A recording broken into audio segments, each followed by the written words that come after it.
Hello everyone, welcome back to another episode of the FC24 Career Mode. We're nearing the end, and today we will leave you with only 7 games left of the season to go. But big important news is that the sale of Mathys Tel has meant we need to get a new centre forward in, and for that I've gone for Felix Afena-Gyan. I believe it's from probably Atalanta. I'm not really sure what the team is because they don't have the rights in this, but we got him for 22.4 million, which I thought was good. We had 90 million to spend, and considering that the strength and depth at Cam is not great, I also went after 38 million rated Harvey Elliott, who is currently at Atletico Madrid and not getting enough game time there. So I bought him in for that. I think that's a pretty decent price at 82 rated, not too bad. And just to give us a little bit more strength and depth at the back and a left-footed centre-back, I went for Levi Colwill from Chelsea for 17 million. So I think that's pretty much £90 million well spent. You can tell there now the team's looking a lot better, and so is the bench. We're pretty much a decent high 70s, 80s rated team now, or low 80s rated team, which I think is pretty good. And we haven't had a look where we are on the table today, but we're going to have 10 games, and we're currently sat in 7th, which is not too bad, just outside the European places. 2 points behind Manchester United in 6th, 2 points ahead of Spurs in 8th, and only 9 points off of Arsenal, who currently top the table. We have a decent run of fixtures coming up, so how do we get on? Well, we'll find out, because we kick off the day with a game at home to Wolves, who I thought, you know what, a home game, Ewood Park, our form's pretty good, should be not a comfortable win, but a game that we should be looking to get 3 points from. They were one of the hardest games I've played all season. Barco made it 1-0 after only 10 minutes, and I was really, really struggling to break through. Afena-Gyan went through to arguably get his first goal, and he hits the post with a rocket of a left-footed shot. Really unlucky that didn't go in. Disappointing for him not to be able to score on his debut. But then, only a couple of minutes later, to be fair, Wolves balanced out by hitting the post themselves. Chiquinho with a very cheeky chip, nearly paying off. Would have been a fantastic goal, to be fair to him. And in the second half, I struggled against Wolves as well, and they got a second just after the break to put themselves 2-0 up. And I won't lie, it was pretty comfortable for him, really. We never really threatened that much apart from the Gyan chance, in a very disappointing way to kick off our next kind of 10-game run. Hopefully, we were then looking to bounce back, though, against Crystal Palace away. My away form has been a little bit patchy this season, but I have to say, in this episode, we kind of righted that a little bit. Siine there with a lovely little layoff to Zimmerman in what was a very kind of cagey affair, if I'm honest. Not a lot really happened, and that was how the game would end, with a lovely 1-0 win away. I quite enjoy the 1-0s, if you know what I mean. It's nice, it's solid, it's efficient. And we did a pretty decent job. I've gone kind of like back to the starting Carter and Bella Kutch up together, but in this game away at Forest, I went for Harvey Elliott to come on for Emile Smith-Rowe, who's kind of flattered to deceive a little bit. And in the first game that Colwill played was the Wolves game, and I really wasn't impressed. So I thought, you know what, maybe I should blend him into the team, give him a little bit of time for him and Bella Kotchap to actually get a bit of a partnership together, because him and Carter have done really well so far. From the corner, from that Forest chance, we actually break on them here. Siine playing a great ball into Afena-Gyan, and can he get his first goal for the club? He can indeed. It's a very kind of classy finish, a very familiar finish, one that Tel would be proud of. And I have to say, Forest got caught napping a lot in this game here. Sambi Lukonga robbing them with the ball. They're going through on goal. Tees about to Afena-Gyan, and he's so unlucky not to make it to only a few minutes after opening his account for the Rovers. Again, it was a very kind of cagey game, really. We had a few chances. Harvey Elliott there should have scored really with the last kick of the game. But again, another really hard-fought 1-0 win away from home, which is a good sign. The fact that we're keeping clean sheets is good. The fact that Levi Colwill's not had a lot to do with them is not as great. But I have to say, showing a bit of resilience to that very disappointing defeat against Wolves was a kind of welcome distraction, really, from what had been a pretty tough run of fixtures. Next up was Villa at home, and I was hoping really that we could rekindle our home record and get back to winning ways, but Sambi Lukonga missing a sitter really in the first 10 minutes didn't help.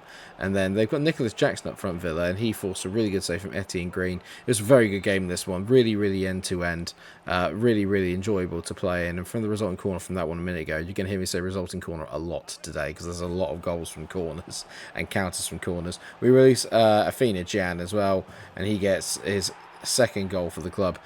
Doing really, really, really well, I have to say. He's got the same kind of breakneck pace that I'm looking for in a counter-attacking player.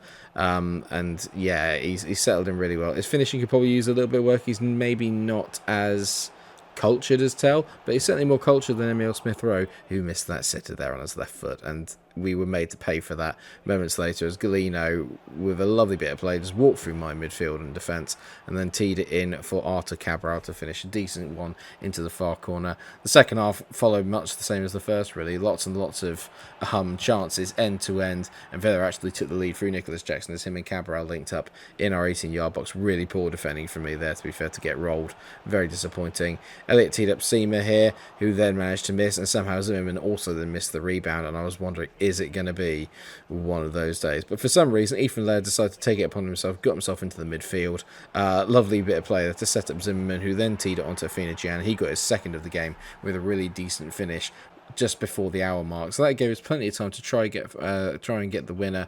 And we did a lovely bit of break here. Levi Colwell actually fighting off an injury after I brought him on to help set up what would be the winning goal of the game, as we tee over to Harvey Elliott, and he opens his account for the club in the 85th minute. And like I said, I thought, there we go, that's the winner, done and dusted. All we need to do is hold on for 5 minutes.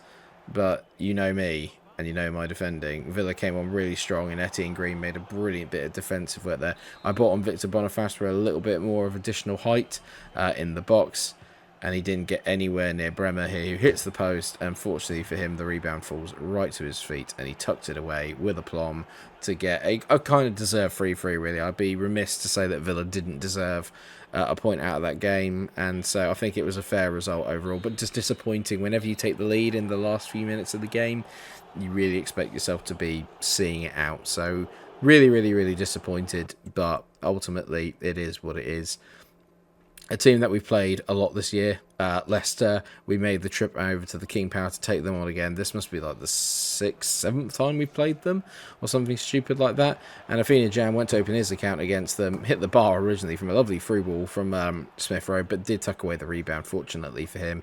And we were a lot more threatening in this game, actually, I have to say. We looked like we kind of got our attacking swagger back a little bit, and especially in the midfield, it was a lot more controlled, a little less end-to-end. And I was very, very pleased with the way that we were playing. You can tell there's lovely patient build up here. Smith Rowe teeing it back to Samuel the Congo, then forced a great save again from the goalkeeper, and it's a decent block as well there from the defender. But we were literally just on top of Leicester all the way through this game. From that corner, I told you, lots of goals from corners today, Zimmerman manages to head in to make it 2-0 away at the King Power and get a little bit of revenge for the 2 cup exits that we've experienced at the hands of the Foxes this season.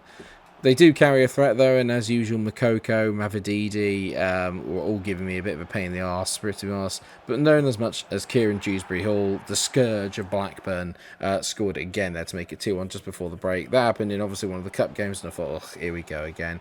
But Siine goes through on goal here, and he's just taken out by the defender. It's not a great tackle. I think it's Carter there that gives the ball away. It's not a great tackle. Siine steps up to take the penalty and misses, again making me think, please don't be one of those days. But from the resulting corner, Zimmerman whips it in, and every time Abdullah Sima makes up for it with a header literally just after his penalty loss. So it didn't affect him too much, fortunately, and I was delighted with that effort.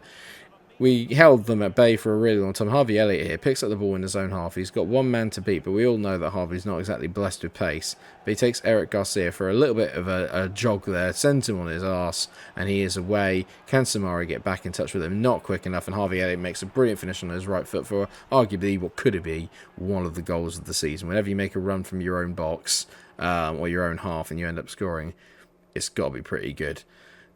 We needed that as a bit of a tonic, really, because next up was a really difficult trip away to St James's Park, a team that are fighting with us, really, for European places. And I'm not going to lie, this became a really, really difficult game for me here. It was a bit cagey to start with there, one chance each, forcing decent saves from the goalkeeper. They've got Costa in goal, who is just unbelievably good, and I found it really difficult to get past him, whereas Etienne Green, on the other hand, just decided that he would hand to Newcastle a fair amount of goals today. He made a decent save there, and we tried to counter them as best that we could. And I don't know why Gian missed that, if I'm honest. That is my go-to finish. And you can tell I'm speechless by how I missed it. I don't usually pause when I'm commentating, but just watching the highlights again now, it's just painful. They made it 3. Alcaraz, obviously a former player of ours, scoring that. And then, like I said, Etienne Green just forgetting where to put his feet at the near post, which got Sandro Tonali a goal to make it a 4-0 drubbing, which I can't really argue if they were the better team by a long distance, and we were well off it. And I was hoping that we could bounce back with a home game against Brighton, team that are 16th in the league, really struggling. But we did not get off to a good start. As Andolini made a really good finish there. I say it's a really good finish. I actually think Etienne Green probably should have done better, because when you look at it, it almost looks like it's in the centre of the goal. I think if we are to do one more season of this save and we are to progress, then Etienne Green probably needs to be the backup rather than the number one. Bela Kotchap gave away his 10,000th penalty of the year, and João Pedro tucked his chance away. We obviously had a chance to score here, and Smith Rowe, as usual, missed it. He's not really worked out as I hoped he would. I think he's a good sort of stat-based player, but I think in terms of playing what he actually brings to the team, he isn't that good. One plus is that Afina Gian has kind of settled into the team really well, and that's a great finish from him to make it. I think that's probably his 6th goal for the club already, which is really impressive. I mean, what do you say about that from Etienne Green again? It's a decent shot, but it's not the best shot in the world. And a 3-1 defeat at home to Brighton was not welcome, especially because after that was a home game against my kryptonite, Sheffield United. Obviously, going through the save, we've played them multiple times now, and I've not really been able to beat them at any point. I still don't think I've beaten them yet. And unfortunately, spoiler alert, that's not going to change today, as it was a bit more of an even game. I made it really difficult for him as much as I could, and Etienne Green there made a decent save by Ndai. But I just didn't get near him in terms of creating anything. For whatever reason, I cannot create enough chances against them, and I always give them a few. Etienne Green there again, near post finish. Difficult to save, maybe, considering that the defending should be better. But I was just so disappointed. And, I mean, that's in the 95th minute. That's how little in the way of chances I created. There was nothing else, really, in terms of big chances for me to show you. They've just got the wood on me, and I cannot beat them. It's really, really disappointing, considering, obviously, the Sheffield United are one of the poorest teams in the Premier League history compared to last year. Unfortunately, I also lost the footage from our 2-0 win against Fulham and a 2-2 draw away against West Ham. But, I mean, there were nice returns to get a little bit back to form. But we've got City coming up away. We've got Chelsea coming up away. We've not got an easy run to the end of the season.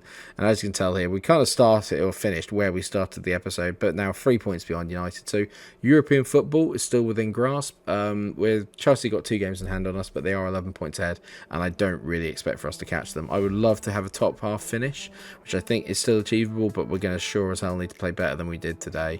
Hopefully the next episode will be the last one of the season and of the series. Thank you so much for watching. I hope you have enjoyed it. If you have, then please do like, share, and subscribe. And until I see you again, stay cool.